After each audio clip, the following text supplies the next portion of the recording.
Watu wengi sana tayari wameanza ule utabiri kwamba Yanga hana nafasi, lakini kwenye mpira pia haipo hivyo. Labda kama tutakuwa tunazungumza kishabiki, hata Simba wao pia hawana nafasi. Hilo linawezekana kabisa. Kwa nafasi wataipataje? Nafasi wataipata kwa kufanya vizuri.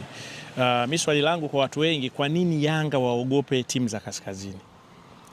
Kama wanaziogopa, turudi kwenye swala la port. Huu ndio mfano wetu sasa, kwamba JS Kabili yuko poti gani? Yuko port 4. Farabati yuko port number 3. Yanga yuko port number 2. Kwa maana ukizungumzia kwa ukubwa wa timu, Yanga pale anazidiwa na Ahali.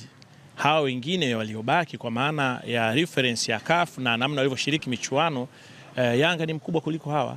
Kwa Yanga wanatakiwa waichukulie hiyo kwamba wao ndio wana nafasi ya kufuzu na Ahali. Halafu waende wakacheze mpira. Ni kweli wanakwenda kucheza kaskazini, kaskazini kuna ugumu.